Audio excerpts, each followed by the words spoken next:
aí, galera? Estamos começando mais um Mergulho Narrativo e hoje peguem o sal grosso, façam sua macumba, que hoje vamos falar de Exorcista.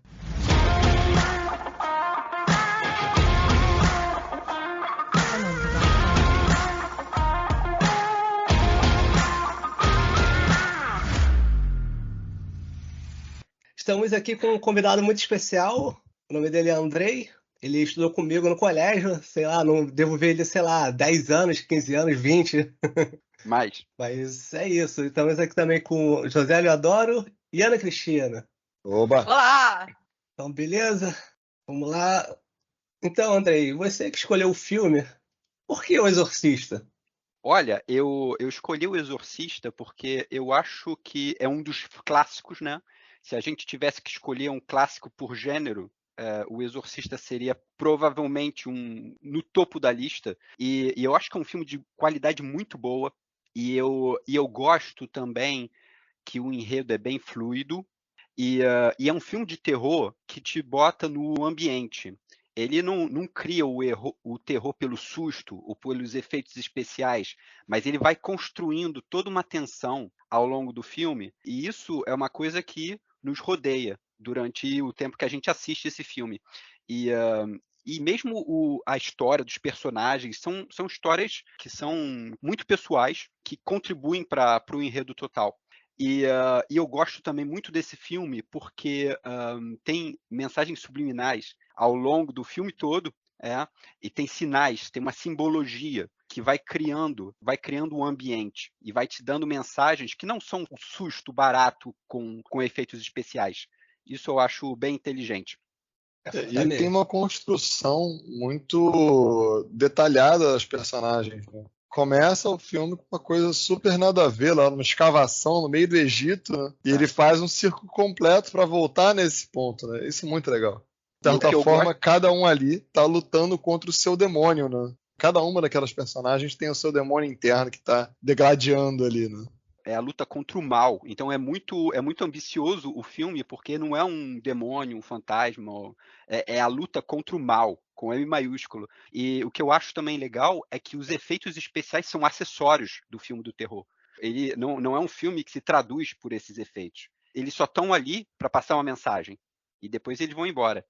Isso é uma das coisas que eu ia falar. Realmente, os efeitos sonoros do filme são muito bons, cara, assim, por ambientação. O toque do telefone é mais alto, assim, na conversa. O filme é muito antigo. Parece que, com toda a limitação da época, o diretor conseguiu improvisar, fazer coisas muito maneiras para dar essa tensão toda. Eu concordo plenamente com o que você falou, plenamente. A música é um clássico. Eu adoro aquela música, né? Eu adoro aquela música. Eu não sei se a gente pensar em música de filme de terror, a gente lembra de tantas assim, mas essa aí é muito boa.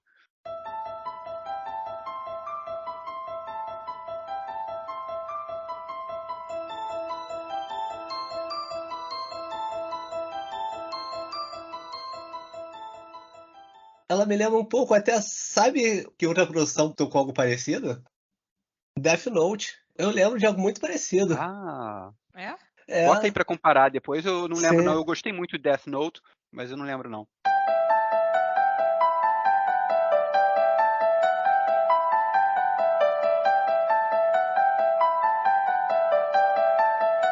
Canta aí, Luiz, canta aí. Não, é instrumental, não tem voz. Graças a Deus é instrumental. Mas beleza. Você pode fazer os efeitos sonoros, tá? Pode fazer uma coisa meio onomatopeica aí e tentar imitar, cara. Eu acho que a gente. E agregaria muito ao podcast você fazer isso, inclusive. Seria um horror. Continuaríamos no gênero horror. Fazer a pergunta então aqui pra vocês. Andrei, qual foi a sua primeira lembrança do filme? A mais antiga, assim, como você conheceu ele? Olha, eu não lembro como eu conheci, mas eu lembro, eu já via filmes de horror nessa época, e eu pensei assim, pô, eu tenho que ver o Exorcista. E tem toda uma lenda ao redor do Exorcista que te dá medo mesmo antes de você filme é de começar a ver. 74. Você já via filmes de terror nessa época? Tá velho, hein, filho? É isso mesmo? Não. Mas eu comecei a ver filmes que estavam no cinema e tudo mais antes de ver esse clássico. Então, quando eu fui ver O Exorcista, que eu não lembro se na primeira vez eu aluguei um DVD, eu não lembro como é que eu vi há muitos anos atrás, mas eu já tinha visto alguns filmes de horror E eu tinha medo de ver esse aí, porque tem toda uma lenda por trás, né? Então, minha primeira memória é de ter medo antes de ligar o filme e de esperar um sábado à noite que eu tivesse sozinho, me fechei todo em casa e vi no escuro. E isso foi bem legal. E depois eu também lembro de ficar caçando as mensagens subliminais. Eu fiquei apaixonado por caçar as mensagens subliminais e eu encontrava as imagens, mostrava para as pessoas da minha família e elas diziam, mas eu não estou vendo nada aí. Mas olha bem aqui. E isso era bem interessante. Pois é, porque o Exorcista realmente foi um filme que marcou, né, uma geração, uma época, tudo. Obviamente, eu não era nascida ainda, mas assim, já tinha aquela mítica, né, em torno do Exorcista. Então, eu lembro que quando eu fiz 16 anos, eles estavam relançando no cinema, que eu acho que era aquela versão do diretor, né, com mais aqueles 11 minutos. Então, eu assistia no cinema. E eu lembro, assim, que eu fui com muito medo. Eu já vinha numa, né, enfim, já estava adolescente, estava começando a ver uns filmes de terror, não sei o quê. Aí deu Exorcista, eu fui lá ver com uma amiga. Só que eu fui tipo assim, cara, o quão traumatizada eu vou sair desse cinema. Fui muito curiosa, mas com muito medo. Lembro, assim, que meu pai foi me deixar no cinema e aí ele perguntou, achando, assim, sei lá, que eu fosse ver um filme qualquer, comédia, sei lá o quê. Quando eu falei que era Exorcista, ele também me olhou meio assim, caramba, você vai ver esse filme. Vou ver esse filme. Que era uma coisa meio que o filme que divide, né, as crianças dos adultos, assim. Ele tinha realmente uma mística toda envolvida. E foi isso, mas assim, fui, vi, gostei, adorei, achei do caramba, mas não foi um filme que me traumatizou. O que me traumatizou foi o Chamado um tempo depois, mas enfim, aí é outra história.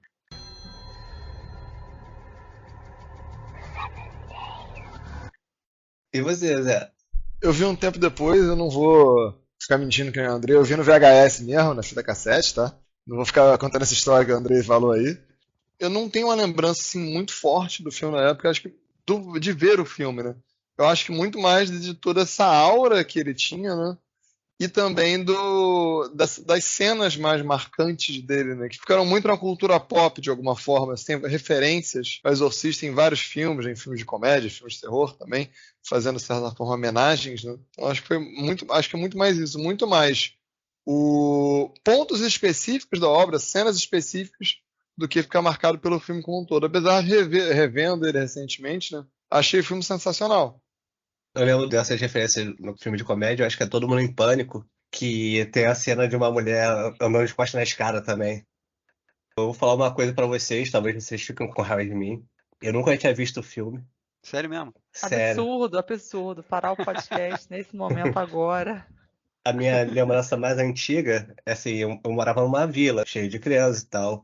Eu lembro que eu era muito, mas muito criança mesmo, assim. Imagine que você é tão criança que você lembra que o chão mais próximo de você, assim, porque você é menor e tal. Aí eu lembro dos meus amigos mais velhos conversando sobre o filme, falando toda aquela mística lá que as pessoas morreram no meio da gravação, foi morrendo, teve incêndio. Sei lá, eles contaram aquilo, eu era criança, eu acreditei, mas não é que eu não tinha medo, assim. Eu que nunca fui muito de filmes de terror, não. Eu comecei a gostar mais velho, mas o Exorcista, eu cheguei a tentar ver no SBT, tipo uma continuação lá pra frente, a origem, e o filme era muito ruim. Então, acabou que eu não me chamou muita atenção quando eu fui começar a gostar de filmes de terror. Aí, por isso, eu nunca tinha visto. Mas vi agora, cara, eu achei excelente, assim. Acho que, pra mim, realmente é um dos melhores filmes de todos os tempos, de todos os gêneros, assim. É muito bem construído, do início, meio e fim, né? A gente reviu ontem, né, eu e o Zé, e realmente a gente vê com outros olhos, né? Ele é muito bem feito. Lembrar que é um filme de 73, ele é muito bem feito, muito bem construído. Eu vou te falar, parte dessa áurea toda aí sobre o filme, parte dela é verdade, cara. O ator que faz o personagem que morreu, o ator também morreu uma semana depois que ele acabou a cena dele. Quem foi o ator que O morreu? psiquiatra. Acho que foi o Burke, não foi não? O amigo. Então, o Burke Dennings que é o primeiro a morrer, né? É o Jack McGowan, que eu não vou saber falar, certamente não sei nem o nome dele, mas enfim. Ele morreu uma semana depois de gravar a morte dele no filme. Sim, é sinistro. E teve muitas outras coisas, assim. Funcionário perdeu o dedo, ou outro funcionário que morreu mesmo. Mãe de uma atriz importante morreu, depois o pai de um ator importante morreu. Tudo assim no meio da gravação. O irmão do padre que faz o Exorcista, propriamente dito, né, morreu pouco antes do início das gravações. Sim, A realmente. coisa foi interessante, realmente.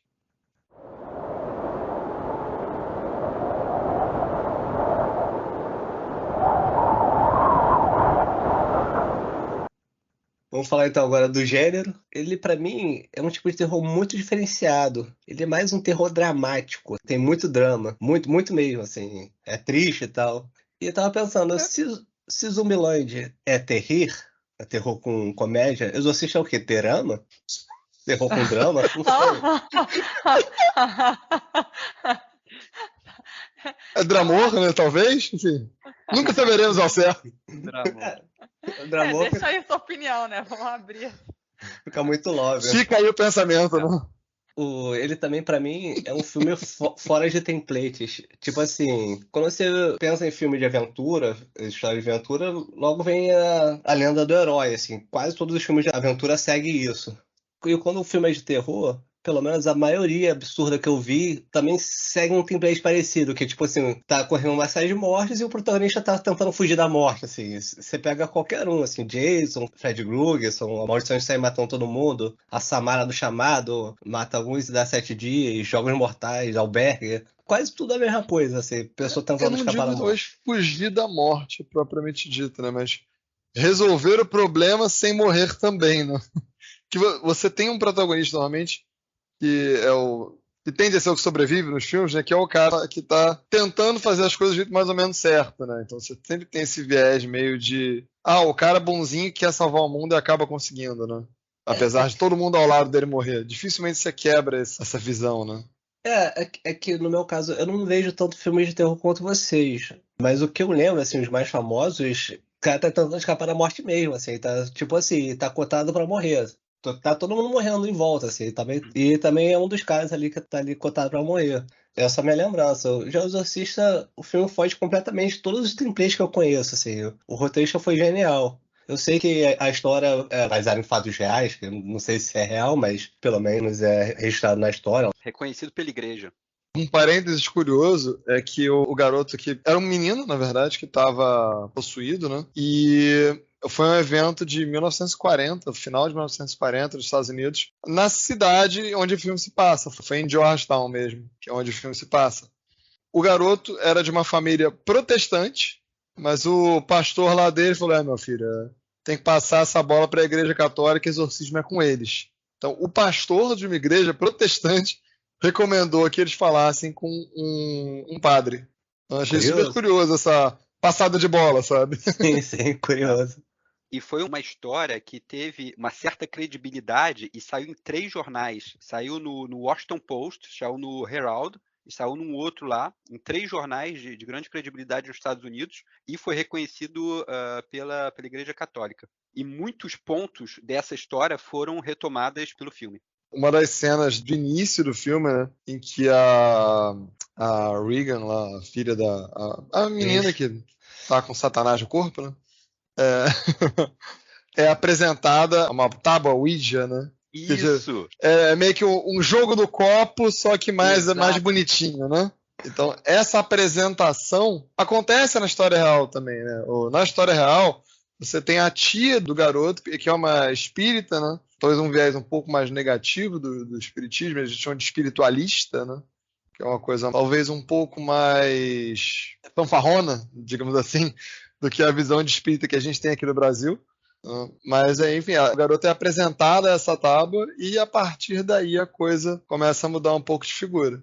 Essa cena sugere que ela invocou o mal. Sim. A primeira vez que eu vi, eu não tinha percebido desse jogo aí. O ponteiro se move sozinho. Só na segunda vez que eu percebi. Mais ou menos. Se move, cara. Você se move sozinho na cena do filme, né? Não no jogo mesmo. Sim, não no jogo do copo, né? na cena do filme. Assim, ela vai tentar brincar, aí o ponteiro voa da mão dela, assim, como se não quisesse brincar, assim. Mas até isso eu acho legal, porque elas não ficaram assustadas. A gente vendo o filme, o ponteiro se mexe sozinho, mas as duas personagens não parecem surpresas. Então fica aberto se foi realmente uma coisa sobrenatural ou se foi uma coisa acidental. Então ficam várias coisinhas abertas assim durante o filme. Cara, eu tive que dar pausa e voltar algumas vezes pra ver. Não, pula mesmo sozinho. A filha nem mexe a mão. E, tipo assim, como a filha já tá habituada a usar ele, pra ela foi normal. A mãe pensou que foi a filha que fez aquilo. Então, A filha já tá se comunicando lá com o além de alguma forma, né? sim, sim. Mas voltando lá ao lance do gênero, assim, uma parada que eu gostei muito do Não filme binário. é que o terror tá Não, muito. mas de certa forma o filme é não binário mesmo, não se enquadra nos gêneros comuns, né? A gente não tá falando que é um dramor, um Sim. terama que você tinha falado, né? Então, ele realmente não se enquadra, ele não se encaixa 100%. Ele tem um viés psicológico muito forte, uma construção de personagens e da história muito forte também. A gente tem 1 hora de filme quando começamos a ter alguma coisa mais de terror de verdade. Boa parte do terror, assim, eu acho que até é maior que a outra parte. Assim, tem a parte sobrenatural, tem, e é muito bem feita, é muito legal. Mas a maior parte do filme é terror, só que é psicológico. Assim. É. O padre que tá vivendo o drama dele com a mãe envelhecendo, parando de andar, é pesado, assim, é triste, ele parece que tá entrando em depressão. A menina tá sendo possuída, mas a mãe não sabe o que é. Então, tipo assim, poderia ser um drama normal. A mãe vendo a filha se perdendo a consciência, ficando esquisita. É um drama pesado também e é bem explorado. É uma tortura, né? Você Sim. vê que o demônio, ele quer torturar todas as pessoas ao redor, psicologicamente. Então, ele não entrega o máximo do terror imediatamente, ele vai construindo a dúvida, ele vai construindo o medo ao longo do tempo, em cada um dos Sim. personagens. Isso é legal. Tem terrores até em outras partes, por exemplo, a filha vai fazer o exame, aí o médico lá coloca uma agulha, a parada começa a espirrar de sangue do pescoço dela. Nossa, aquilo ali é muito pesado. A gente tem um insight lá sobre a tecnologia dos anos 70, de exames avançados, né? Que é uma coisa assim. Parece que é movida a manivela, né? As máquinas. É muito curioso. E, inclusive, falando aqui pra galera, assim, não aconselho as pessoas mais sensíveis a ver esse filme, não aconselho mesmo. Até mesmo ouvir esse podcast. Se você é muito sensível, assim, esqueça, tá tudo bem, vai ver Zumbilândia ou outra coisa. Pô, Zumbilândia é bom forte, é. também, tem uns sangues bons ali também.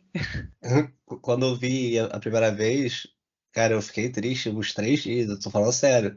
Mas é porque eu mesmo? passei. Sim, mas é porque eu passei algo parecido com o padre lá. Aí foi muito recente Ah, assim pra mim. Não, conte-me mais sobre isso. não, a minha avó lá, né? Que ela parou de andar, ficou de Ah, cama. sim. Ela Não, morreu o que você falou é o recentemente. seguinte: você passou algo parecido com um padre. Me veio na cabeça, um É, exorcismo.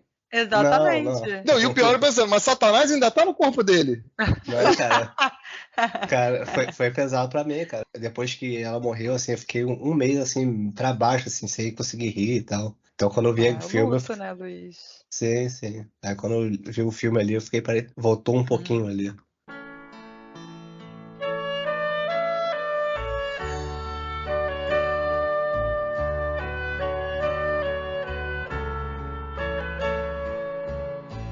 Mas beleza. Então, bom, mas as curiosidades. O filme teve um orçamento de 11 milhões de dólares, mas faturou 441 milhões em bilheteria. É o maior filme em bilheteria da Warner de todos os tempos. E é maior do gênero também. Sinistro, né? Incrível. Impressionante. E ele teve uma continuação, né? O Exorcista 2, mas que acho Se que eu não me não engano, fez são tanto 4 continuações, sucesso. na verdade. Tem São o Exorcista 4? 1, 2 Sim. e 3. 4, E tem o 4, eu não tenho certeza se o nome é O Exorcista. Eu sei que tem um filme que conta a história de uma das personagens bem acessórias, que aparece 1 ou 2 vezes, que é aquele astronauta, né? Que é o The Ninth Configuration. Eu não sei se esse tá nesse balaio dos 4 filmes do Exorcista ou se tem mais algum. Também não sei. Eu sei que tem 2 filmes pra contar a origem. Aí, isso é engraçado. 2 filmes diferentes que contam a origem. E ainda tem uma série relativamente recente do Exorcista, né? Olha, os filmes de continuação eu não gostei nada deles. Também não. Eu não É, gostei você nada. chegou a ver. É. Esse, Vê. o quarto, o Origem, eu não lembro de ter visto, mas eu vi o segundo e o terceiro. Pô, não gostei não. Eu tô vendo aqui o Exorcista 2, o Herege, que é de 77, com a Linda Blair também, né? Aí o 3, de 1990. Que manteve o Padre Carra, se não me engano. Tem o Exorcista ao Início, de 2004, que eu imagino que esse é o quarto. E ainda tem um, né? O Domínio, prequela de Exorcista, de 2005. Eu tinha lido alguma coisa de 2023 agora, que está sendo lançado também, não é? O Exorcista, o Devoto. Vocês viram isso? Não. Caramba, é muito capeta. Aí, beleza. Há outras curiosidades também. O diretor buscou muito o realismo. Os atores contam em entrevista que às vezes ele dava susto de surpresa para tirar as expressões mais convincentes. Ele é sério isso.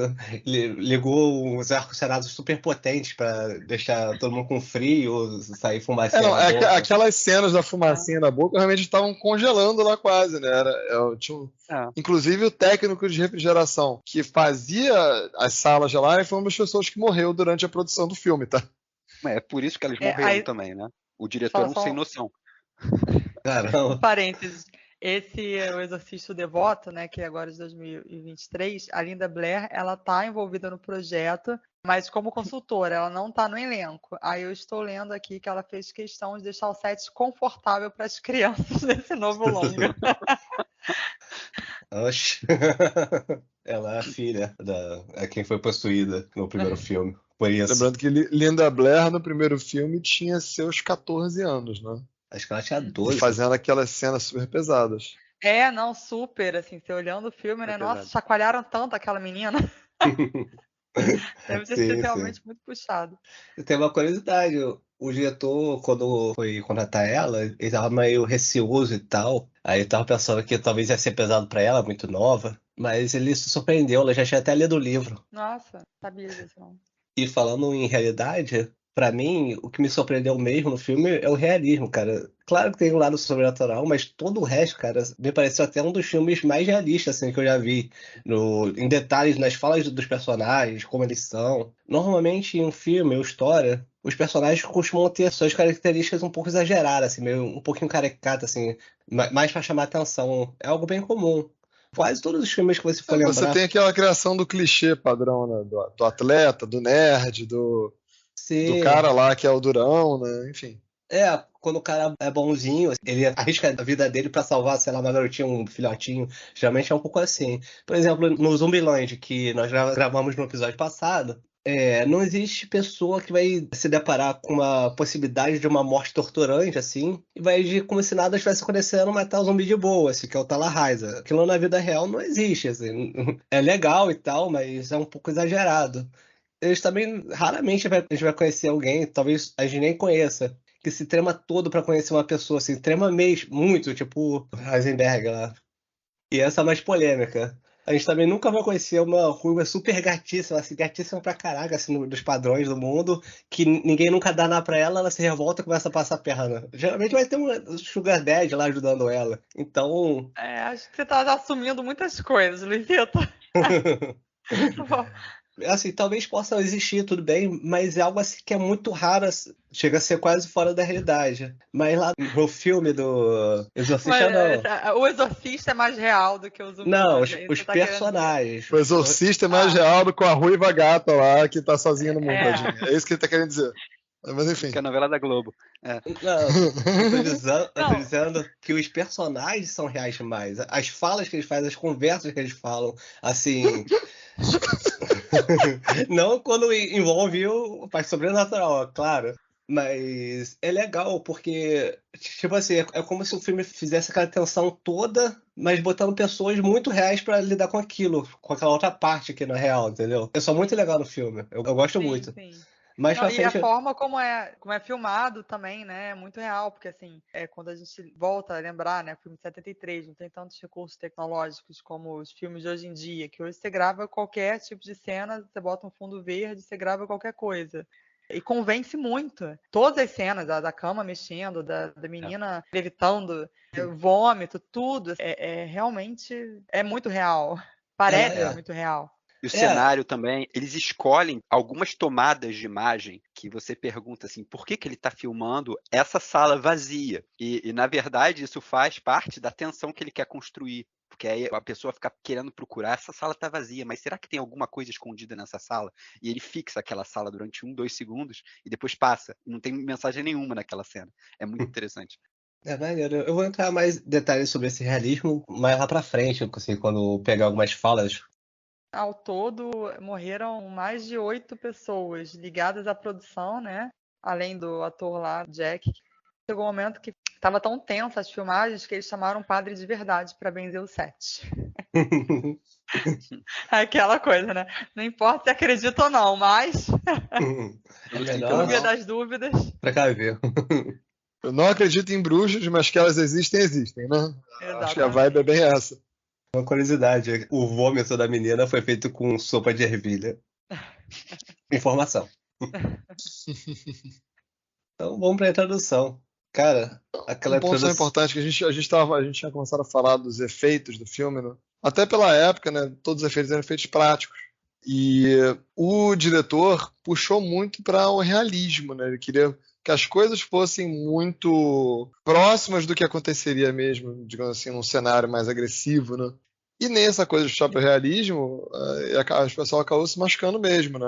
A mãe da possuída, a Chris McNeil, né? Em uma das cenas se machucou de forma relativamente severa, que quando ela foi empurrada por Satanás, o processo de ser empurrada era que uma corda ia puxar ela.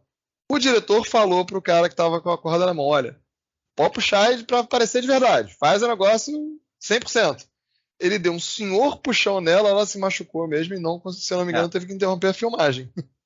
Deu pra ver que no momento que ela cai no chão, é muito boa atriz, mas foi bem real a dor que ela tava sentindo quando caiu no chão.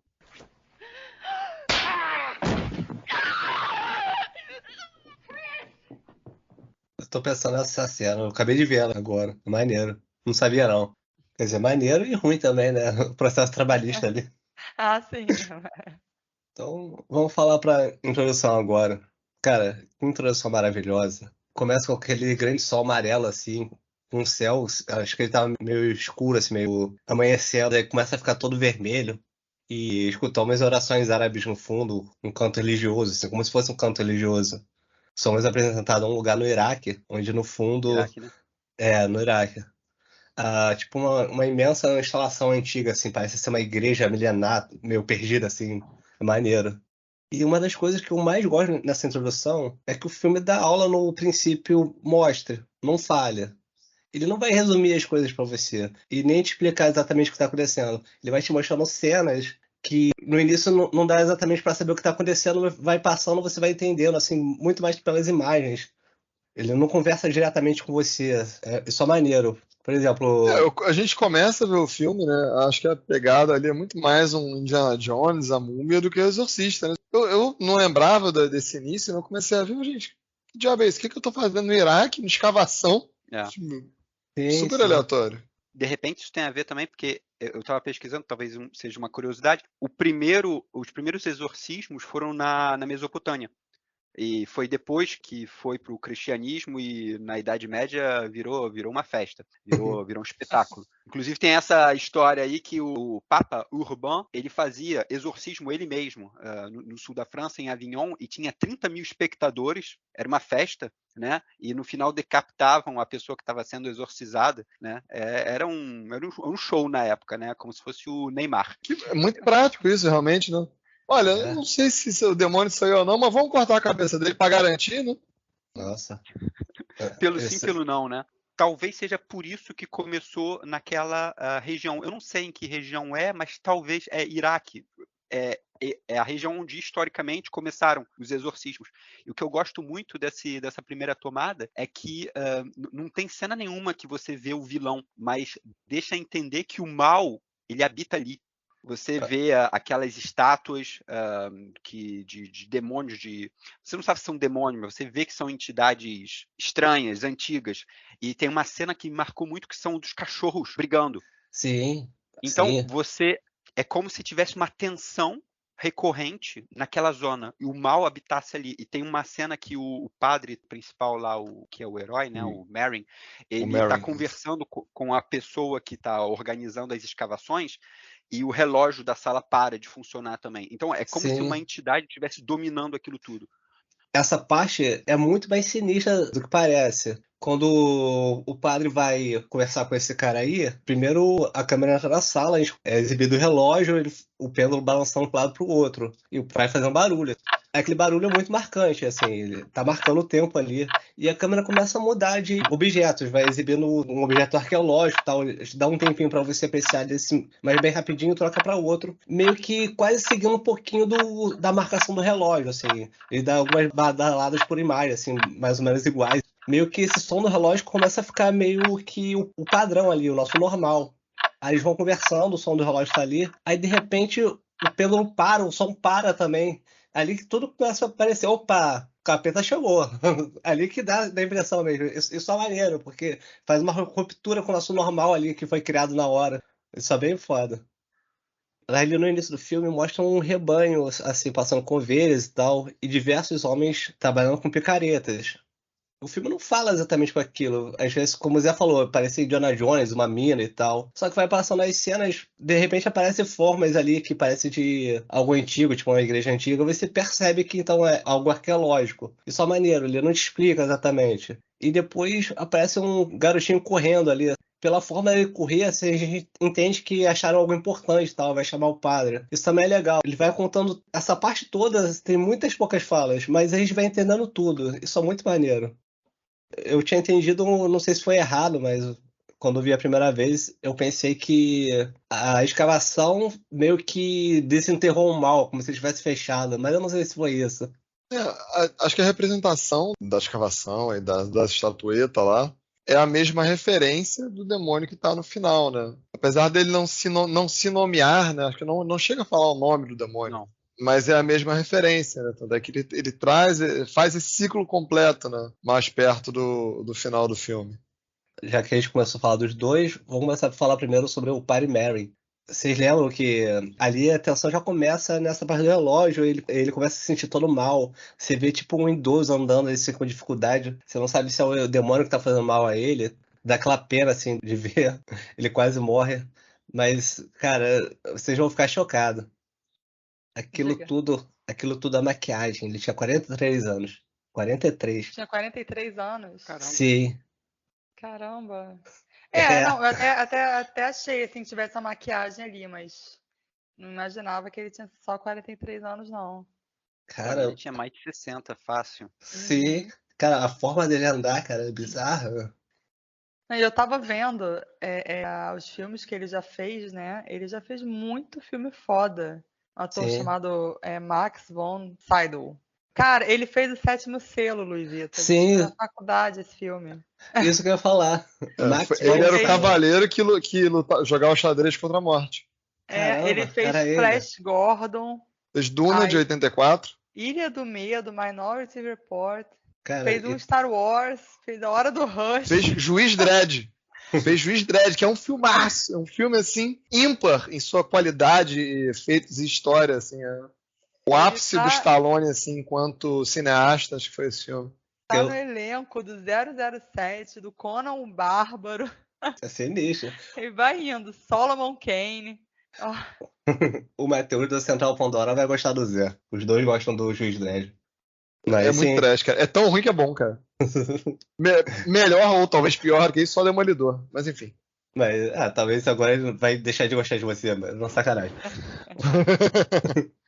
Outra curiosidade desse ator aí, cara, isso também é de deixar a boca aberta. Ele fez filmes em 8 países diferentes, com linguagens diferentes, assim, 8 línguas diferentes. Assim, muito sinistro. Nossa. Se você for ver a filmografia dele lá, a maioria das palavras você nem reconhece, nem parece que é uma palavra, sei lá, parece que é um borrado, que é tipo assim, outra língua, assim. É muito engraçado.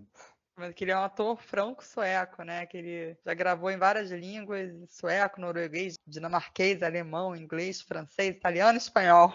É sinistro. Ele é sinistro, realmente. E um ponto importante, ele é um dos dubladores de Skyrim, do jogo lá de RPG. Não é o cara que toma uma flechada no joelho, não é, mas ele é importante na saga ainda assim, né? Um dos caras que ajuda o personagem principal. Eu nunca Só joguei, eu que peguei a referência do flechada no joelho mesmo, né? Porra. Só você, né? Realmente. Bom, se tiver um jogador aí do gênero, agradeço ao Zé aí pela informação. Do personagem eu achei interessante como ele morreu, né? A gente não sabe como ele morreu. É verdade. Você vê que ele morre no final, numa cena, inclusive que o demônio, ele ficava instigando o medo do padre Karras, E teve uma hora que ele conseguiu quebrar o padre Karras psicologicamente, ele sai da sala, e aí o padre Merrin fica sozinho com o diabo. E nesse tempo, o filme está focalizando no padre Karras, que está fora da sala, conversando com a mãe da menina, e quando o padre Karras volta para a sala, o padre já está morto. E fica aberto se foi o diabo que fez alguma coisa ou se ele morreu de morte natural, porque mostrava que ele estava com uma saúde bem frágil. Então isso fica aberto também, é bem legal. Desde o início do filme mostra isso, da saúde dele. É maneiro mesmo. Realmente, você não sabe como ele morreu. Eu não sei se explica depois nos outros. Bem, vamos para a estrela ali do filme. O Pazuzu, o demônio, tinhoso. Sete pele, coisa ruim, canhoto. É engraçado, o Pazuzu... Pai da mentira. Ele existe na mitologia antiga. Ele é um Ele é um demônio da Mesopotâmia, inclusive, né? Que o Andrei estava trazendo a referência aí que os exorcistas começaram na Mesopotâmia, né? Isso. A origem dele é mesopotâmica mesmo. Isso mesmo. Ele é do Império Assírio, que habitou na Mesopotâmia. Esse Império Assírio, ele chegou a governar outros grandes impérios. Acádia, Suméria, Babilônia. São os primeiros impérios que temos registros históricos na humanidade. Tá sinistro. Então, ele é antigo pra caramba. E o demônio na mitologia ele é associado com fome e seca.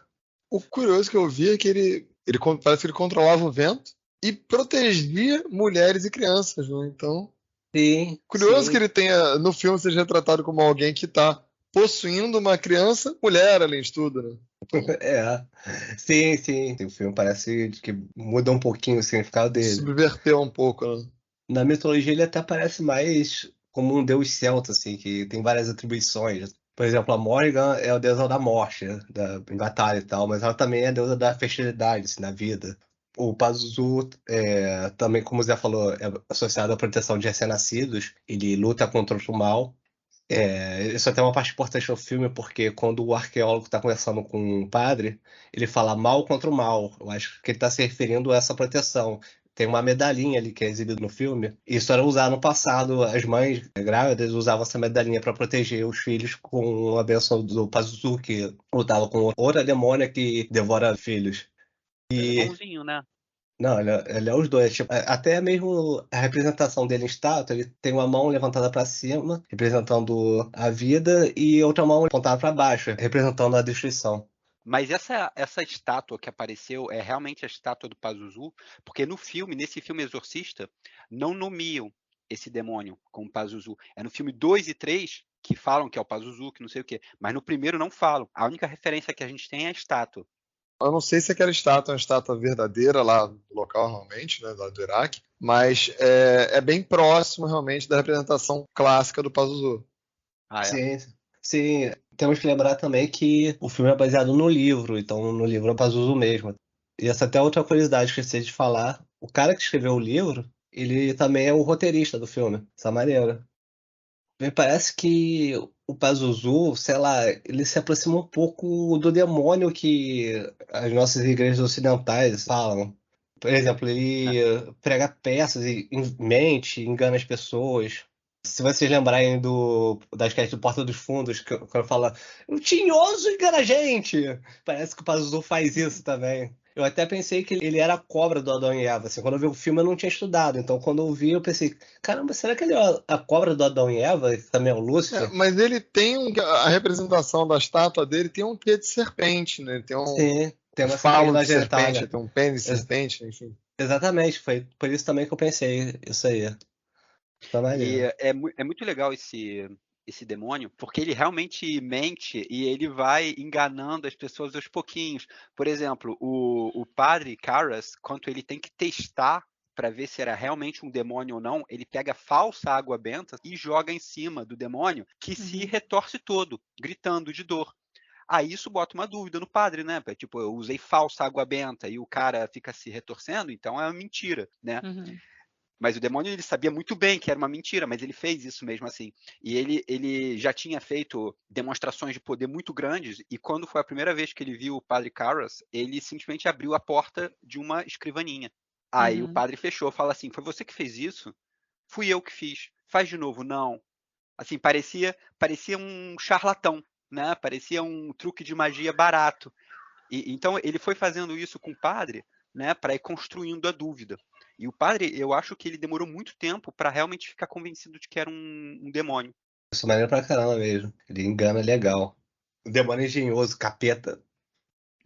E ele também, uma das táticas que ele usou para quebrar o padre, tem imagens muito legais. Eu peguei algumas cópias que você vê o medo na cara do padre, né? Normalmente o padre é aquele que tem que proteger. E em várias imagens ele tá aterrorizado e ele tá quebrado psicologicamente. E ele ficava imitando, o demônio ficava imitando a voz da mãe do padre. Até o ponto que ele saiu da sala, que é exatamente o que o diabo queria naquele momento. Essa parte foi sinistro. Foi bem legal. Foi bem legal. A gente vai falar do Padre Carlos depois.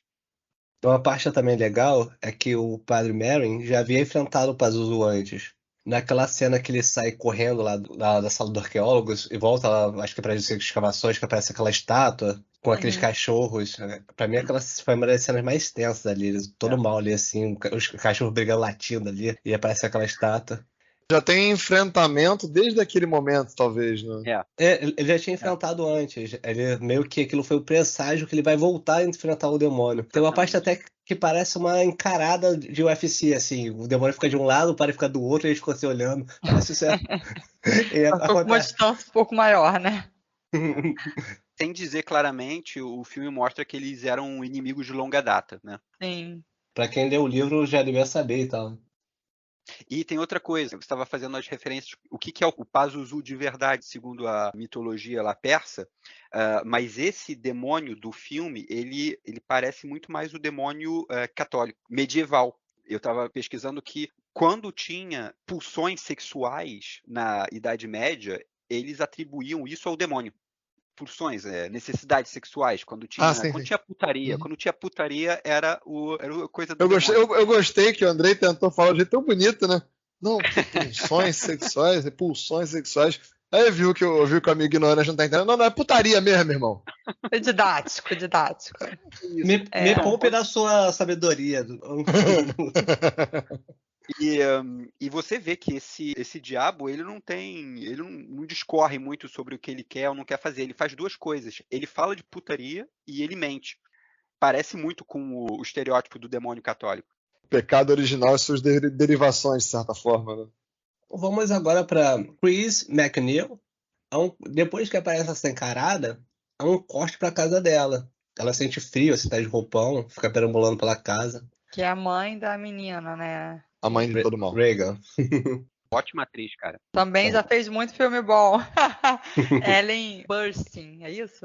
Isso aí. Eu te lembro que eu tava reconhecendo essa mulher de alguns outros filmes. Eu acho que era desse, do Requiem para um Sonho. Aquele filme louco lá, maravilhoso. Ela fez também Interestelar. Filmão também. E, enfim, vários outros aí. No filme, a gente consegue ver pela casa dela que ela é muito rica. Ela tem vários empregados, mordomo, mordoma, sei lá, cozinheira. A personagem é uma atriz famosa do filme. Sim. Depois que aparece a cena, o filme mantém uma atenção quase sempre. No sótão da casa dela tá fazendo um barulho estranho ali, bem estranho, né? Essa maneira. Isso faz parte da história real. Da história dita oficial. Começou assim, com barulhos no sótão, e depois, de forma crescente, os comportamentos do filho. Logo depois aparece ela atuando aí no filme. E a maior gritaria, assim, muita gente reunida, acho que é um ato político. Parece até Coração Estudante da Globo. Gente, por que você trouxe uma referência a Coração do Estudante, cara? Não sei porquê. Não. Protesto gente jovem me lembra disso, eu não sei porquê. Gente jovem que era da faculdade, né? E uma parada pra mim, essa atriz realmente é muito sinistra.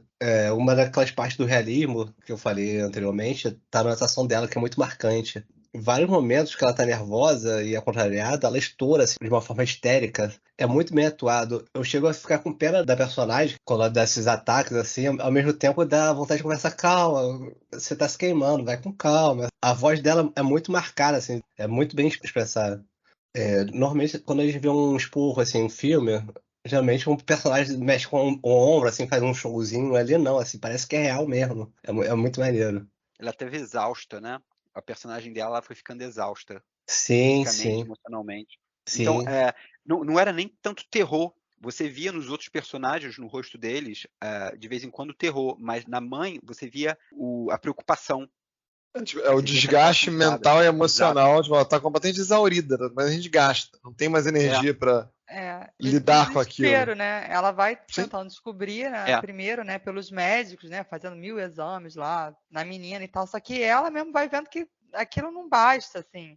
Ela tenta convencer que a menina teve um surto psicótico e tal. Poxa, mas a cama mexia. Aí tenta dar uma explicação, não, mas às vezes a pessoa fica com uma força sobrenatural. E ela, não, mas eu subi em cima da cama. Não era ela ali. Ela vai vendo que não é suficiente aquelas explicações todas, né? Sim, ela vai ficando realmente muito exausta. Você pode ver assim que mais pro início do filme, tem horas que ela dá uns ataquezinhos ali com razão, assim, como quando ela fica esperando por 20 minutos no telefone lá pro hotel, ela dá uns esporros ali. Ela dá em outros momentos também. Claro. Tem vezes que ela. Tem outros que ela até exagera um pouquinho ali, mas vai passando o filme, ela vai ficando exausta e tudo ela começa a falar mais rude, assim, com todo mundo. O cara entra na sala, o que é? Claro, tá estressadíssima, né? Tem uma condição acontecendo, você não sabe o que tá acontecendo, só sabe que tá piorando, que nada tá resolvendo. E com a filha dela, né? É bem o que o Luiz tá falando. Ela tá vendo a filha dela se perder a identidade própria, né? E ela até menciona isso, que ela fala, eu conheço a minha filha, aquilo não é minha filha, aquilo é outra coisa, outra pessoa. Quando o médico fala que a gente não tem muito poucos ou nenhum caso de personalidade dupla registrado que foi confirmado, né? Mas ela fala, mas aquilo não é minha filha, eu tenho certeza.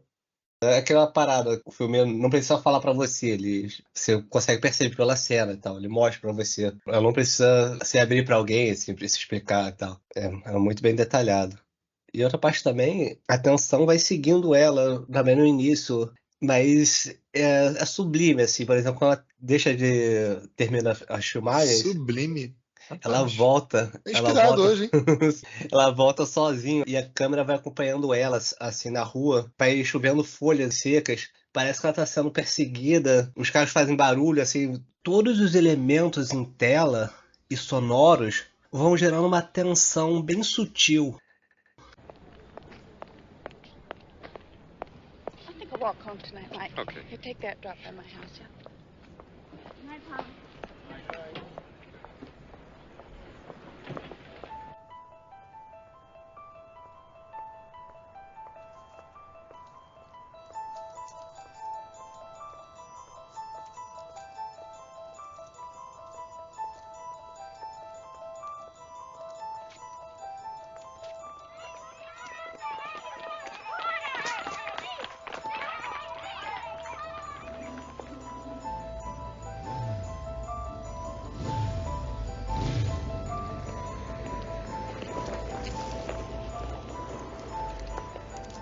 There's not a day in my life that I don't feel like a fraud. I mean, priests, doctors, lawyers, I've talked to them all. I don't know anyone who lets themselves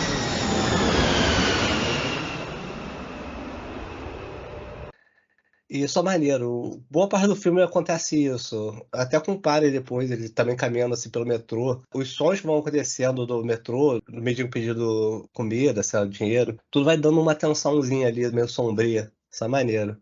E ela vai se ligando de alguma forma, eu também achei interessante, ao padre Damien, que também tem uma história curiosa, porque assim, ela primeiro assim, recorre aos médicos, né, à medicina. Faz 200 exames na menina, exames horríveis, não sei o quê, até que vai vendo que não vai dando a explicação suficiente para o que ela tem e tal. Aí chega um momento que ela recorre à igreja, né, a uma outra coisa, porque ela está vendo que a medicina não está explicando. E ela vai. E o ponto curioso é que o médico mesmo fala que, olha, tem outro caminho que você pode seguir, que você pode fazer pode falar com o padre, fazendo um cisma. É um dos médicos, parece que meio que o líder dos médicos ali, que exaure as coisas médicas, efetivamente, exaure a parte meio psiquiátrica da coisa e vai para um viés espiritual, né? Mas ele fala isso não porque ele acredita que é uma coisa espiritual, ele até fala. Ele diz que, assim, às vezes é um caso tão sério de transtorno que a própria pessoa acredita que está sendo possuída. Ele ainda acha que não existe isso, não, mas ele acha que pode ser um teatro ali, entendeu? Que pode resolver, entendeu? Se a pessoa realmente acreditar que está sendo. Isso, ele deixa claro essa posição. Mas, enfim, o que eu ia falar é que, assim, ela recorre a um padre justamente que é psiquiatra. né? Ela vai É. recorrer a uma pessoa que estudou medicina e um padre que está passando por uma crise, justamente no trabalho dele como padre, né? Ele está falando lá no começo do filme, ele conversa com outros, né? Ele se mostra lá meio descrente, inclusive, um padre que era lutador, que tem Sim. conhecimentos psiquiátricos, ele mesmo no começo também, as primeiras explicações dele recorre primeiro ao que ele conhece de medicina, de psiquiatria. Uma cena que eu acho muito legal da mãe é justamente quando a menina desce pelas escadas de cabeça para baixo, né? Que nem uma aranha invertida. E é uma cena horrorosa, né? Você vê aquilo, você tem que ficar com medo, você tem que dar um pulo para trás. E a personagem da mãe, se vocês repararem, ela faz uma expressão tipo, não, meu Deus, o que está acontecendo com a minha filha? E dá um passo em direção à menina, entendeu? É um sentimento que ela tem que é diferente dos outros personagens. Ela tá desesperada para salvar a filha. É uma outra coisa. E tem essas diferentes nuances de como cada personagem sente essa situação que eu acho muito interessante. Tem uma cena, inclusive, que eu lembrava que eu tinha visto isso no cinema, isso acho que é da versão do diretor, né? Mas não estava na versão que a gente assistiu ontem, que foi a versão, como é que foi? Foi a versão nunca A versão que você nunca viu. Que eu achei. Não, tiraram essa cena. Enfim, Pô, não quer tem dizer, essa ela cena. não é original, né, na verdade. Ela foi gravada na primeira, mas aparecia cabos dela sendo segurados para ver se caras, então o diretor acabou cortando. Quando você viu no cinema, provavelmente você não chegou a ver essa cena. Na versão do diretor? Eu acho que era a versão do diretor no cinema. Mas não Eu tenho vi a certeza, versão não. do diretor, eu vi as duas versões. Na primeira versão eu não reparei, cara, se não tinha essa cena, mas na versão do diretor que eu vi ontem à noite, definitivamente ela tá lá. Foi aí que eu reparei isso. Uma parada engraçada aí quando ela vai pedir ajuda ao padre que é psiquiatra, ela não vai porque o cara é psiquiatra, ela já tá. Digamos que no filme já mostrava que ele observava ela e ela observava ele. Houve um interesse ali. Ela foi mais pra pedir ajuda mesmo como exorcista. O padre não acredita nisso, já fala que primeiro tem que voltar à Idade Média e tal, mas ela aí fala pra ela procurar um psiquiatra e tal. Ou pode vir ajudar como se fosse psiquiatra, ela vem com a histeria dela. Eu não preciso de um psiquiatra, já fui a todos, eu preciso de um padre, você vai mandar voltar pra eles. Não, ele sugere, né, que ele Sim. fala que a melhor coisa seria ela internar a criança numa clínica psiquiátrica. E eu também gosto muito dessa conversa, aquele lance do realismo. Ela vai conversar com o padre, aí começa falando assim, a filha de alguém que eu conheço tá passando por um problema. Ela vai falando, vai se aprofundando, ela revela que ela mesma, assim. Isso é muito de uma conversa normal, assim. Não normal, mas que você vai vendo na sua vida. Alguém vai ficar com medo de revelar que é ele mesmo, com vergonha, mas acaba revelando. Tem um detalhe. Amigo de um amigo meu? Isso é um detalhe maneiro, assim, a gente não costuma ver muito em filmes e tal. Geralmente esse tipo de conversa às vezes nem aparece, às vezes é cortada pra andar mais rápido e tal. Sei lá, muitas vezes parece que é uma enrolação assim, mas ali não, cara, a gente quer ver isso. Meio que o filme já preparou que os dois se entreolhavam ali de distância. A primeira vez que o Padre Carlos aparece, ele tá ali vendo a gravação dela, eu acho que é a única vez que eu vejo ele rindo, assim, pra valer, assim, de bom humor. Ele observava de longe e ela também observava ele. Ela chegou a ver ele conversando com um padre que era amigo dela, de longe, assim, e ela até pergunta sobre ele pra esse amigo na festa. Aí descreve como ele parece, esse padre, o padre cara. O padre amigo dela é o tal do Chuck Dyer, né? Que é o padre que é super amigo do padre Carras, e é quem apoia ele durante o trauma que ele passou, né? Com a morte da mãe, com todo aquele pano de fundo, né? Realmente há um interesse mútuo ali entre os dois. Eu até chuparia ele, eu chipo, né? Mas ele é padre. Como é que é? Eu acho que o seu áudio não ficou bom. Eu acho que ele quis dizer eu chiparia. Eu chipo outra coisa, eu ouvi outra coisa aqui. Mas, eu chipo os dois. Eu chipo os dois, mesmo ele sendo padre. Beleza. Continua parecendo errado, isso ele falou, mas enfim. Eu entendi certo, mas continua parecendo errado. Beleza. Daqui a pouco tá falando de Fleabag aqui, né? Cara, eu acho que o Luiz está sendo possuído. Bom, já que a gente começou a falar dele, do Padre Carlos, vamos passar para ele. Ele vive o drama de ver sua mãe idosa com problema nas pernas, tendo dificuldade de viver sozinha. Então, contra a vontade da mãe, ele interna ela em um asilo. quando ele vai visitá-la de cama. Então, mas na verdade, pelo que eu vi, não é nem ele que interna. Quem a interna no asilo é o irmão dela. É, o tio dele, isso tá Se certo. joga na cara dele, olha, você virou padre, não é um psiquiatra famoso, né? Então o que a gente tem dinheiro é isso, tem que ser isso aqui. Vai botar no hospital particular? Quanto a grana? E essa cena também é bizarra, quando ele entra nesse asilo, assim, vem várias velhas pra cima dele querendo atenção. Nossa, é pesado, cara, é E pesado. uma delas tira aquele negocinho branco, não sei o nome, da batina. Da batina não, da roupa, né, que fica no gogó. Como é que... Pesquisa aí, aquele negocinho branquinho aqui. Você vê? Então, assim, achei bem significativa aquela cena também. Porque ela tira aquilo, né, como se falasse se aquilo não é padre, né? É, o colarinho, né? Alguma repressão. É. O colarinho. Eu não tinha percebido, legal, realmente. E, pô, é bizarro a cena. Eu já vi cenas parecidas, assim, querendo dar a mesma ideia, só que em outros filmes e tal. Só que tinha um efeito de câmera que meio que aproximava mais o rosto das pessoas e tal, pra dar. Ali não tem isso, assim, é meio filmado assim, com uma certa distância, mostrando o ambiente, mas pra mim foi mais impactante do que nos outros filmes, cara. Aquilo ali realmente é bem perturbador, cara. E a mãe ali tá na cama chorando, falando que não queria estar ali, porra, nossa, é muito angustiante. Não, é difícil aquela cena, né? Porque ele se sente muito culpado, né? Ele vai desenvolvendo essa culpa toda e vai até perdendo a fé. Ele rola isso pra outro páreo lá, que é superior a ele, que acha que não tem mais fé. E até se intensifica, porque o próprio tio dele fala: se você tivesse seguido a sua carreira, em vez de perder tempo com a igreja, hoje você teria dinheiro para botar sua mãe num lugar melhor.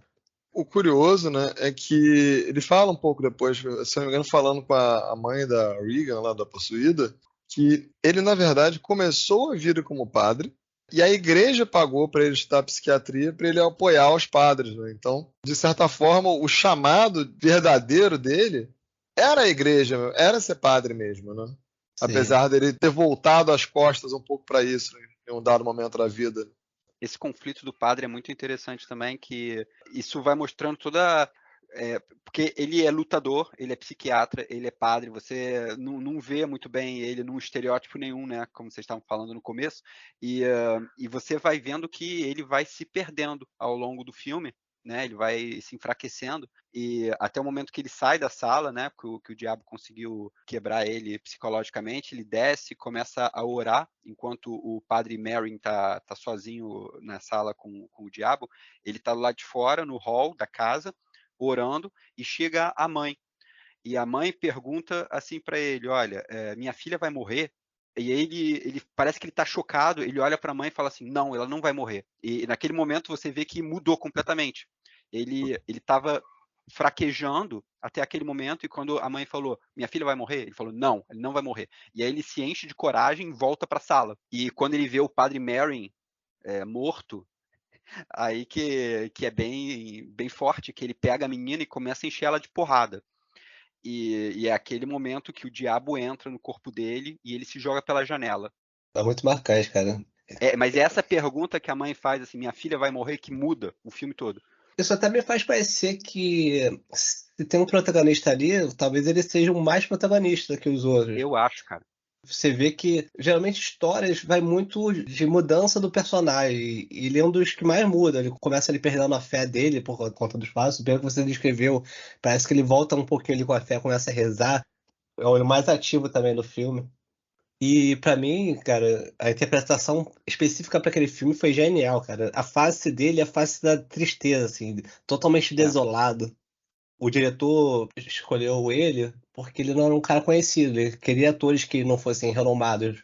E eu acho que isso foi uma escolha muito assertiva, porque se fosse um personagem, sei lá, um ator muito famoso, talvez não ficaria marcado pra mim aquela face desolada, assim, não teria a mesma representação que ficou. A gente acabou não falando que o ator que faz o Padre Carras, né, é o Jason Miller. Ele participou de alguns filmes de terror, né, também. Do Advogado do Diabo. Olha, ele fez também. Mais um capeta. Não, mas o Advogado do Diabo que ele participou é de 1977. Ah, tá. Verdade. Não sei se é a mesma versão que a gente viu. O Advogado do Diabo mais recente é até com Johnny Depp, se não me engano, não é? Ou com algum ator mais famoso. Não, com Keanu Reeves, né? Acho que é. Al Pacino também, né? Não, então essa parte. É com o Al Pacino esse. Al Pacino e Keanu Reeves. Seguir. Beleza. Aí, alguém tem mais alguma coisa pra falar dele? Do boxeador, padre, psiquiatra, filantropo, Ele se formou em Harvard. Além de tudo, o cara é bom mesmo, né? gênio milionário. Não milionário não. É o Tony O Stark. personagem- Milionário é a parte não, né? O problema, na real. O resto A é. personagem foi formada em Harvard? Se não me engano, sim. Sim, sim. Ele fala em 3 faculdades. Ele fala em Harvard, acho que Princeton e mais uma. É engraçado que ele fala isso com desdém. Ele fala essas coisas aí. Me formei em Harvard, essas coisas aí. Então, vamos pra Reagan McNeil, que é a garota de 12 anos, filha da atriz de sucesso. Ela está em conflito entre a agenda lotada de sua mãe e o fato de seus pais estarem num processo de separação, divórcio. O pai mora na Europa, ele não aparece no filme. Quando eu vi o filme pela segunda vez, eu fiquei espantado como ela era meiguinha, fofinha, bonitinha no início do filme, com aquela cortora saudável ali, viva. No final, assim, a gente lembra mais de como ela ficou depois. E, como a gente falou, aparentemente ela que chamou o demônio com aquele jogo e tal, ele tava. No início do filme já mostra algumas coisas na casa, né? Algumas coisas meio paranormais, né? A mãe da menina já fala de uns barulhos no sótão, aí acha que são ratos. Aí até fala com o criado lá dela para botar ratoeiras no sótão, porque tem rato lá, e ele fica retrucando que não tem rato, coisa nenhuma. No rats! Exatamente. E no final das contas não era rato, coisa nenhuma mesmo, né? Era o Tinhoso já balançando as coisas. O que me parece uma coisa super engraçada, inclusive. Tanta coisa pra fazer. O que o Tinhoso vai fazer? Tinhoso vai fazer barulho no sótão. Mas enfim. Não, mas ele fala, né? Ele não quer começar logo mostrando todos os seus poderes. Tem uma hora que a menina tá com as mãos amarradas e o padre fala: se você é o diabo aí mesmo, desamarra. Ele fala: não, mas não vou começar a mostrar logo tudo, assim. Ele vai indo aos pouquinhos, vai criando atenção, né? E tem criando a aquela dúvida. cena e tem aquela cena que virou clássica, né? Da menina que vira o pescoço, né? Que ela vira com a cara ao contrário, né? Que a cara dela fica virada para as costas. Isso vira um cult. Tem várias referências nisso na cultura pop depois. Sim, sim. A atriz chegou a ser indicada como a melhor atriz coadjuvante. E uma curiosidade, tem uma hora que ela tá possuída e ela fala com uma voz meio rasgada assim. Aquilo ali é outra atriz mais velha, que fumou muito, muito cigarro, muito mesmo, bebeu muito uísque pra ficar com aquela voz toda estranha. É sério mesmo. E é bem marcante, assim. E ela não foi acreditada no filme e processou o estúdio. Exatamente. É parte do processo lá da maldição do filme, né? Possivelmente a atriz mirim não ganhou o Oscar, talvez por causa disso, porque meio que foi interpretado por outra pessoa também. Depois que descobriram, talvez por conta disso ela não ganhou. Tem uma cena que é extremamente forte também, que é quando ela tá se flagelando com o crucifixo. Nossa, é demais. Cara, é muito forte essa cena. E chega a mãe, então a menina, ela pega a mãe e fala assim, me lambe. E pega a cara da mãe e traz contra o corpo, ensanguentado, antes de jogar a mãe no chão. É muito forte aquela cena. Sim. Eu ia falar sobre isso. Pra mim foi a cena mais forte do filme. Ela começa assim. A mãe tinha acabado de conversar com o policial vai embora. Aí a mãe começa a escutar os gritos assim. Ela sobe a escada correndo. Aí vê vários discos de objetos sendo arremessados para a parede, voando assim, quebrando. Aí aparece isso, a filha pegando o crucifixo, assim, autoflagelando, saindo com a cara toda cheia de sangue, assim, já completamente abominada. Também é uma cena mistura, na verdade a gente tá falando em flagelando, né? Mas é uma mistura de uma masturbação com com um autoflagelo, é uma coisa bem agressiva mesmo, né? E a fala bem dela, agressivo, né? É mais flagelo do que... Não, é total, mas é uma. Que ainda fala, let Jesus fuck me, tipo, deixe Jesus me comer, me fuder. Tipo, é de uma agressividade, né? Tão tensa, não acho pra época, né? É muito. Exatamente. Não, sim. Não pode, a linguagem não pode ser mais crua do que essa. Sim.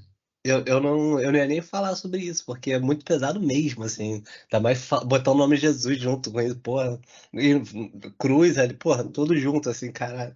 Sim, acho que é um dos motivos pelo qual o filme chocou tanto na época, né? Não só imagens fortes, falas muito fortes também. E vou contar uma curiosidade. O filme foi muito indicado ao Oscar pra quase tudo, mas parece que ele foi boicotado. Foi o único ano na história do Oscar que não teve filme vencedor dos efeitos especiais. Ele certamente seria vencedor naquele ano. Tá sinistro. Uau. Cara, efeitos especiais. Queria fazer uma parêntese aí sobre os efeitos subliminais. Claro. Beleza. Então, quando tá falando esse filme, uma das coisas que eu acho maravilhosa também é o clima de tensão, de paranoia que ele cria ao longo.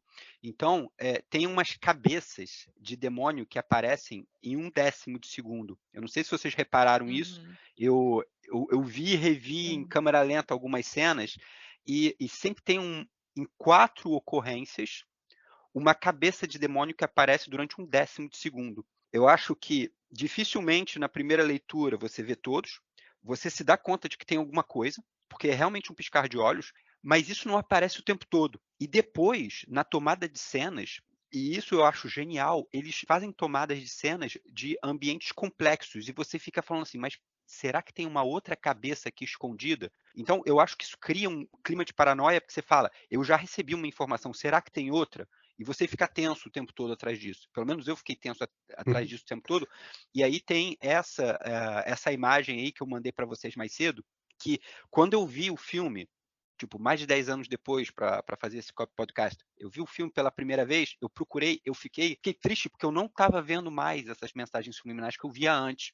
E eu vi uma segunda vez, eu não vi. E aí eu tentei a versão do diretor, porque eu estava tentando ver a versão que eu nunca tinha visto, e eu não achei. Eu vi a versão do diretor, vi num outro computador, eu vi em 2 telas ao mesmo tempo, uma mais clara, outra mais escura, e aí eu vejo numa sombra, porque tem essas tomadas malucas que você tem o personagem que ocupa 20% da imagem e os outros 80% da imagem você não sabe por que o diretor está filmando aquilo. E está tudo escuro.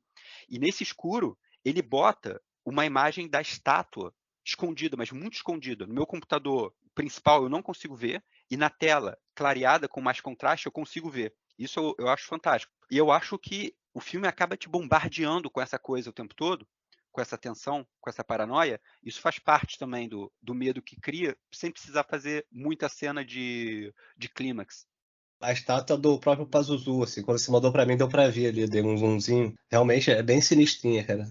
Tem essas diferenças dos dois filmes. Tem um canal que falou isso, acho que é Entre Planos. Ele mostrou que o diretor botou mais cenas na segunda versão sobre isso. Tem coisa de 12 minutos a mais de cenas cortadas e deletadas. Né? Essa paranoia, quando ele falou, vai muito também daquele barulho a Chris escuta na casa dela, assim. Se você parar pra pensar, é um pouco assustador, paranoico também. Aquilo não é um apartamento, assim, é uma casa grande, muito grande, um pouquinho isolada de tudo, assim, tem muros. Ela é distante das outras casas e tal. Imagina você escutar isso à noite sozinha, assim, eu não tava sozinha, tinha empregados e tal. Mas aquilo ali também dá uma certa paranoia. Eu esqueci o que eu ia falar. Eu ia falar, o André é o homem que caçava mistérios. Oi? Ele ficou pausando pra procurar a diferença, procurando ver o filme. Deixa eu ver mais. É muito maneiro, cara. É muito maneiro ficar procurando mensagem subliminal. Inclusive, agora que você falou da mensagem subliminar, no próprio filme, né? Tem uma hora que quando o padre Carras lá faz a gravação inicial para comprovar que a menina tá possuída, ele leva para um técnico de som lá da faculdade dele. E não, mas o que é isso aí? Que língua é essa que ela tá falando? Aí o técnico de som olha para ele, não, é inglês. Só que ela tá falando ao contrário. Botou até a Xuxa ali no CD. A Xuxa, no disco. E aí que o padre Carras começa a acreditar, ele não estava acreditando. Então, e o curioso é que o que ela tá falando ao contrário é tema o padre, tema o Merrin, que teoricamente o padre Carras não sabe nem quem é ainda, ele não tem essa visibilidade naquele momento, né? Sim, então sim. O Pazuzu lá já tá meio que prenunciando que vai haver um conflito, né? Ou talvez repetindo essa ideia de conflito que foi trazida lá no iniciozinho do filme, né? Os dois têm seus presságios. Falando também da Reagan, como eu falei que no início ela tá toda fofinha, bonitinha. Se você for ver o filme, ela vai decaindo assim bem aos pouquinhos. Ela começa a ficar pálida, aí começa a ter olheiras, aí a cara dela começa a ficar com cicatriz. De repente começa a ficar muito escura, assim, gente. Nossa, Isso foi maneiro, tensão assim, crescente. Do jeito que o Andrei falou, a fisionomia dela também vai crescendo. A primeira cena ali que a mãe percebe que a filha tá com problemas, o espanto também é meio bizarro. Na festa lá, a mãe dá uma grande festa lá pros amigos dela. Aí no finalzinho ali da noite, a filha acha que ela tá de pijama. Ela chega no meio da sala, na frente de todo mundo. Aí fala que alguém vai morrer e mija no chão, assim, em pé, assim, sem se mexer. Nossa, é só pedrada, cara. Tô botando aqui no chat as cabeças que aparecem em 1/10 de segundo. E aí 4. Não sei se vocês tinham visto elas. Eu não tinha visto todas, não. Algumas sim. Essa imagem mais meio que em raio-x aí que você colocou que eu não tinha visto, não. Curioso. Depois dessa parte que a filha mija no chão na frente de todo mundo, que ela começa a ficar estranha e tal, cara, a atuação tanto da mãe quanto da empregada, assim, de forma não sutil, mas dá pra ver que elas vão ficando tensas, assim, sempre que vem alguém dentro da casa delas, elas vão levar o cara, vão andar pelo corredor, elas estão tensas ali, assim, meio com vergonha por daquilo, ao mesmo tempo de expor a filha, ao mesmo tempo elas têm medo. É muito maneiro, cara. E depois disso, em algum momento, né? Algumas das pessoas da casa colocam um crucifixo lá no quarto da filha, né? Não sei se tem Sim. mais algum evento antes disso, mas acho que não. É até bem bolada essa história aí. Tem muito a ver com quando começa a investigação. Quando começa a mãe perguntando assim pro empregado lá, germânico, você colocou esse crucifixo? Fala pra mim, ela tá com raiva ali, ó, acho que ela não tem religião e tal. Ela começa a interrogar os funcionários dela pra saber quem fez aquilo, ninguém sabe quem colocou. E o policial vai investigar a morte do Burke. E ele morreu caindo da janela da casa da filha dela e rolando a escada. Esse Depois que Buck você... é apresentado no início, né? Se não me engano, é o roteirista ou o diretor do filme em que a mãe tá trabalhando. Isso. E ele é conhecido por beber muito, por falar besteira, por não ser uma pessoa exatamente confiável, mas é alguém que é próximo da mãe. Parece que é Sim. amigo dela, ou talvez namorado, alguma coisa do gênero. Parece que é a mãe. O filme não mostra muito esse lado dele, assim, é muito de leve. Mas você não percebe porque muita coisa está acontecendo mais bizarra. Só que pensa bem, o cara morreu caindo da janela da filha da mãe, da Regan. Rolou a escada, morreu com o pescoço quebrado, torcido. Assim, o policial fala que só tinha a filha dela no quarto, mas não acredita que ela fez isso, precisaria ser um cara muito forte. A mãe sabe que a filha está possuída pelo demônio, já pensa nisso. E a gente lembra do crucifixo. Nenhum dos empregados colocou. Possivelmente o Burke quem colocou aquele crucifixo e o demônio matou ele por isso. Fica aberto, né, na verdade, pelo que eu me lembro, ela vem com o crucifixo na mão depois que ela vem do hospital, não é? Uma coisa assim? Ela acha Que a bacana. menina é colocada em casa, aí quando ela vai colocar na cama, ela vê depois, né? Enfim, a menina já dormindo, que tem um crucifixo ali. Então, eu de primeira tive até uma interpretação como se a menina tivesse pego em algum lugar ali. Mas assim, não sei, foi uma interpretação completamente da minha cabeça, né? Sim. Você fica na dúvida, você não sabe, na verdade, quem foi que colocou, da onde surgiu. O filme não deixa isso claro, mas assim, na minha interpretação, provavelmente foi o Burke, porque foi junto. Quando ela começa a perguntar para as pessoas, o Burke já tá morto. Meio que foi junto, entendeu? Ele morreu sem ela saber que ele tava morto, e ela tá perguntando quem botou esse crucifixo aqui. Logo depois o policial revela que ele morreu ali da janela. É legal também porque quando o policial vai ver onde ele morreu, ele tá lá embaixo da escadaria, ele olha as escadas baixo pra cima, assim, olhando tudo, e olha pra janela. Isso também é o final do filme. Aquela escada é meio significante pro filme, porque quando o Carras morre, ele também cai da mesma janela e também rola da mesma escada.